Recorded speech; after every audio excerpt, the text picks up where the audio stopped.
Foodies, this is chef from food freak BD. আজ অনেকদিন পরে আপনাদের সামনে আরেকটি নতুন রেসিপি নিয়ে হাজির হলাম। আর আজকের আমার রেসিপিটির নাম হচ্ছে চিকেন ইয়াকনি পোলাও। এটি আফগানিস্তান, পাকিস্তান এবং ইন্ডিয়াতে খুব জনপ্রিয় একটি রেসিপি। তো আজকে আমি আপনাদেরকে ইয়াকনি পোলাও বানিয়ে দেখাবো।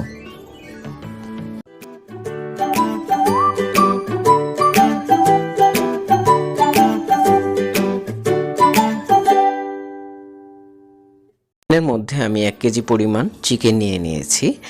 এরপর আমি নিয়েছি 2টি মিডিয়াম সাইজের পেঁয়াজ, কিছুটা আদা স্লাইস করে কেটে নিয়েছি, একটি মিডিয়াম সাইজের রসুনের সম্পূর্ণ কোয়াটা আমি এই চিকেনের মধ্যে দিয়ে দিয়েছি। তারপর 1 টিস্পুন পরিমাণ মৌরি নিয়েছি, 5 থেকে 6টি আমি লবঙ্গ নিয়েছি, হাফ টিস্পুন পরিমাণ কালো গোলমরিচ, 6 থেকে 7টি এলাচ, 2টি শাহি এলাচ, একটি স্টার মশলা, 2টি দারুচিনি ভেঙে নিয়েছি, 1 টিস্পুন পরিমাণ জিরা আমি এর মধ্যে দিয়ে দিলাম। তারপর আমি 2টি তেজপাতা ছিঁড়ে চিকেনের মধ্যে দিয়ে দিলাম। সবশেষে আমি 6 কাপ অথবা 3 লিটার সমপরিমাণ পানি আমি ইয়াকনির জন্য এই প্যানের মধ্যে দিয়ে দিব। পানি দেওয়া হয়ে গেলে আমি 1 টেবিল স্পুন পরিমাণ লবণ ইয়াকনির জন্য ভালো করে পানিতে মিশিয়ে নেব। মেশানো হয়ে গেলে আমি 1 টেবিল স্পুন পরিমাণ আস্ত ধনিয়া আমি পানির মধ্যে দিয়ে দিব এবং ঢেকে দেব। ফ্রাই প্যানটি ঢেকে আমি হাই হিটে 10 মিনিট ইয়াকনিটি রান্না করব। 10 মিনিট পর আমি ঢাকনাটি খুলে একটু চেক করব। ফেনা উঠে গেলে আমি ফেনাগুলো তুলে নেব এবং ভালো করে নেড়ে চেড়ে ঢাকনা দিয়ে আবারও 20 মিনিটের জন্য লো হিটে আমি ইয়াকনিটি রান্না করব। 20 মিনিট পর আমি লক্ষ্য করছি আমার ইয়াকনিটি তৈরি হয়ে গেছে এবং আমি এর মধ্যে থেকে চিকেনগুলোকে তুলে নিচ্ছি। চিকেনগুলো ঠিক তখনই তুলে নেবেন যখন দেখবেন তেলগুলো পানির মধ্যে ভেসে উঠেছে এবং পানির পরিমাণটা কমে গেছে। এই পর্যায়ে আসলেই মনে করবেন যে ইয়াকনিটি তৈরি। এবার একটি ছাঁকনি দিয়ে আমি ইয়াকনিগুলো আলাদা করে নিচ্ছি, ঠিক যেমনটি ভিডিওতে দেখছেন। এই পর্যায়ে আমি একটি প্যানের মধ্যে হাফ কাপ পরিমাণ সয়াবিন তেল নিয়ে নিচ্ছি। আপনারা চাইলে অন্য তেলও ব্যবহার করতে পারেন। এরপর স্মেল আনার জন্য আমি 2 টেবিল চামচ ঘি ব্যবহার করছি এখানে। আপনারা চাইলে বাটারও ব্যবহার করতে পারেন আপনাদের ইচ্ছা মতো।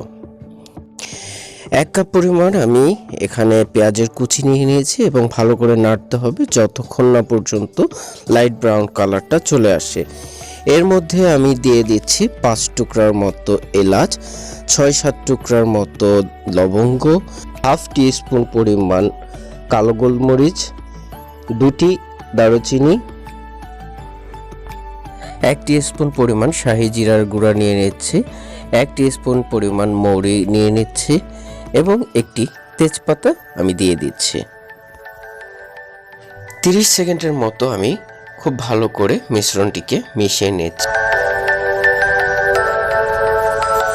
দিয়ে দিচ্ছি 1.5 টেবিল চামচ পরিমাণ রসুন বাটা এবং 1 টেবিল চামচ পরিমাণ আদা বাটা। এই পর্যায়ে আদা বাটা এবং রসুন বাটা পেঁয়াজের সাথে খুব ভালো করে মিশিয়ে নিতে হবে। এই পর্যায়ে ইয়াকনি থেকে তুলে রাখা চিকেনগুলোকে আমি পেঁয়াজের সাথে ভালো করে মিশিয়ে হালকা করে ভেজে নিব।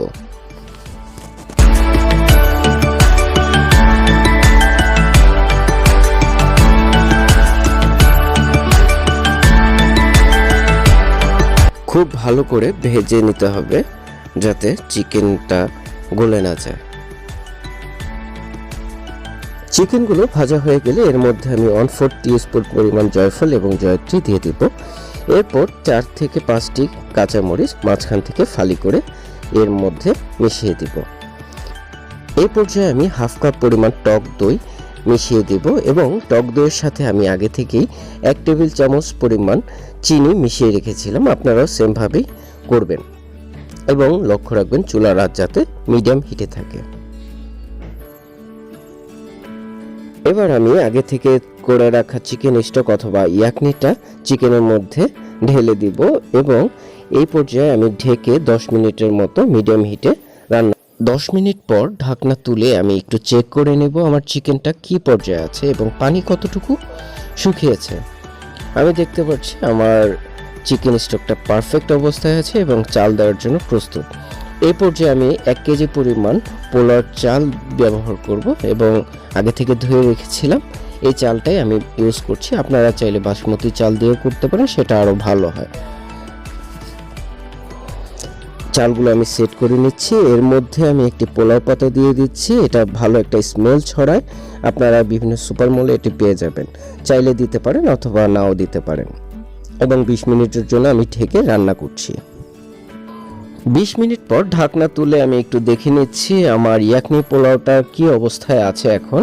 সো আমি দেখতে পাচ্ছি পানিগুলো সম্পূর্ণ এখনও শুকায়নি এবং মোটামুটি তৈরি হয়ে গিয়েছে। সো এবার আমি চালগুলোকে আবারও সেট করে দিব। সেট করে আমি স্টিমে রান্না করব এবং ঢেকে দেওয়ার আগে আমি 1 টেবিল চামচ পরিমাণ ঘি এটার উপর দিয়ে স্মেল আনার জন্য ছড়িয়ে দেব। তারপর ঢাকনা দিয়ে আবারও এটাকে ঢেকে স্টিমে একদম লো হিটে 10 থেকে 15 মিনিট আমি রান্না করব।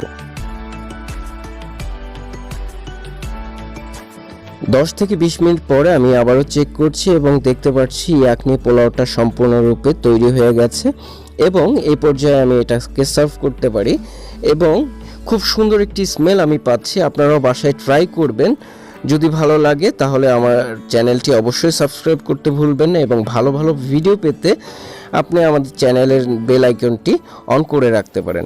ভিডিওটি ভালো লাগলে লাইক, শেয়ার, কমেন্টস এবং সাবস্ক্রাইব করতে ভুলবেন না। Thank you so much for watching this video.